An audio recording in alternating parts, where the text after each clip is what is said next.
Hello students, welcome to Vedantu NCERT solution class 11th and 12th, जिसमें कि बच्चों हम लोग डिस्कस करते हैं क्लास 11th एंड 12th के एनसीईआरटी के सारे एक्सरसाइज के सारे क्वेश्चन का solution on one platform by different teacher for different subjects. तो ये क्वेश्चन है बच्चों आपका class 12th physics chapter number 4 that is moving charges and magnetism का क्वेश्चन नंबर 7।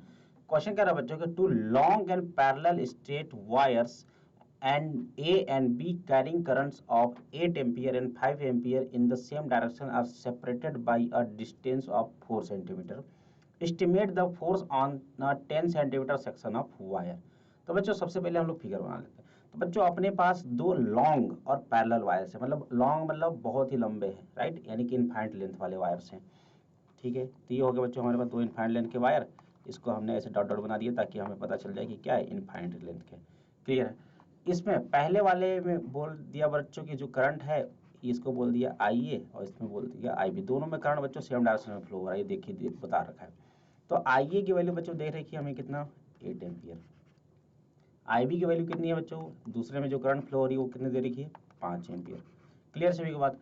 और उसके बाद क्या रहा है कि इन दोनों के बीच का जो डिस्टेंस है बच्चों वो R इज इक्वल टू कितना है, 4 सेंटीमीटर। ठीक है, ये डिस्टेंस दे दिया आपने को 4 सेंटीमीटर। तो कह रहा है कि इन पे लगने वाला फोर्स बताइए on the section of 10 centimetre, 10 centimetre की लंबाई पे लगने वाला फोर्स बताइए। तो बच्चों फोर्स कैसे निकालते हैं, या तो एक तो आपको डायरेक्ट फार्मूला याद होना चाहिए, है ना, या फिर अगर आपको फार्मूला नहीं याद है तो फोर्स निकाल सकते हैं आप। कैसे कि आप बताइए, मान लीजिए कि इसके वजह से जो इस पे फोर्स लगेगा वो सेम फोर्स इसकी वजह से इस पे लगेगा, है कि नहीं, बात बताइए। यस सर, बिल्कुल सही बात है ना। तो हम लोग निकाल सकते हैं बच्चों, जो B होगा वो B इज इक्वल टू, सबसे पहले बताओ कि इसके वजह से इस पे लगने वाला जो फोर्स कैसे निकालोगे। तो सर अपने को पता है force is equal to BIL होता है, BIL साइन थीटा होता है। ठीक है, तो उसके लिए अपने को B चाहिए तभी तो हम लोग निकाल सकते हैं ना। तो आप काम करो कि या तो इसके वजह से मैग्नेटिक फील्ड निकाल लो कि R is equal to 4 centimetre पे कितना मैग्नेटिक फील्ड है ना। नहीं समझे, समझो ध्यान से। अगर आप मुझे चाहिए फोर्स, क्या चाहिए, फोर्स इज इक्वल टू होता है सर BIL साइन थीटा।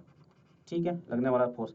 अपने को जब तक B नहीं पता होगा तब तक आप लोग कैसे निकाल सकते हो। तो सर अपने सबसे पहला काम है अपने को B निकालना। तो मान लीजिए मैंने इस पहले वायर की वजह से R इक्वल टू 4 सेंटीमीटर पे B निकाल लेते हैं। तो B इक्वल टू क्या होता है, एक इनफाइनाइट लेंथ का वायर है, उसकी वजह से B क्या होता है बच्चों, mu naught upon 2 pi IA upon में R। IA पहले वाले बहने वाले करंट।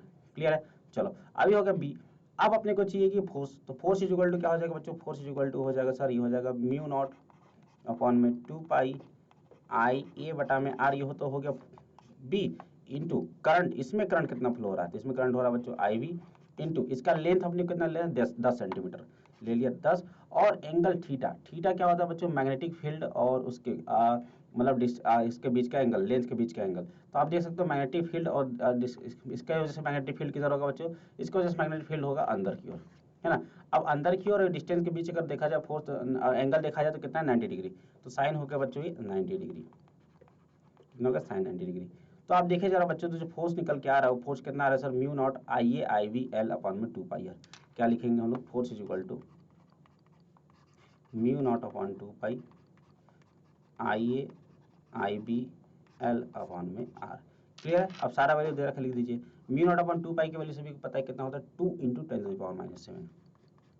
ठीक है, चलो पहले में करंट कितना है, पहले में करंट है 8, दूसरे में 5, 8 इंटू 5। और लेंथ कितना है बच्चों, लेंथ हमें 10 सेंटीमीटर पे निकालना है, 10 टू द पावर -2। और उनके बीच का डिस्टेंस भी कितना दे रखा है, 4 centimetre, 4 into 10 to the power -2। इससे ये तो गया। क्लियर है। अब देखो 4 से इसको भी काटो, 4 दूना 8 हो गया, है ना। और 5 दूना कितना हो जाएगा बच्चों, 10। तो इसको हम लोग कैसे लिख सकते हैं बच्चों, 2 इंटू 10 टू द पावर -7। और एक बच्चों 5 दूना 10 और 10 10 हो गया 100, यानी 10 टू द पावर 2। तो बेसिकली क्या हो जाएगा बच्चों, 2 into 10 to the power -5। Force है तो मात्रक क्या हो जाएगा बच्चों, इसका न्यूटन। तो ये हो जाएगा अपने बच्चों लगने वाला फोर्स, जिसकी वैल्यू है 2 into 10 to the power -5 newton on the पर 10 centimetre length of the wire. और दूसरी बात बच्चों, अगर आप देखा जाए तो अगर नेचर इसका समझा जाए कि अट्रैक्शन लगेगा कि रिपल्सन लगेगा, तो बच्चों जब कभी भी फोर्स सेम डायरेक्शन में, मतलब जब कभी भी करंट सेम डायरेक्शन में बहती है तो फोर्स ऑफ अट्रैक्शन लगता है। क्या लगता है, फोर्स ऑफ अट्रैक्शन लगता है। और जब अपोजिट डायरेक्शन में करंट फ्लो होती है तो फोर्स ऑफ रिपल्सन लगता है। इसको आप लोग आसानी से निकाल सकते हो, है ना। देखोगे फोर्स, तो फोर्स इसको इधर खींचेगा, है ना, इसकी वजह से फोर्स इस पे लगेगा और इसकी वजह से फोर्स इस पे लगेगा, तो दोनों क्या एक दूसरे के ऊपर फोर्स ऑफ अट्रैक्शन लगाते हैं। तो उम्मीद करता हूं बच्चों आपको इसका सोल्यूशन समझ में आ गया होगा। तो do like the video and do subscribe channel. मिलते हैं नेक्स्ट वीडियो में, तब तक के लिए बाय बाय, टेक केयर।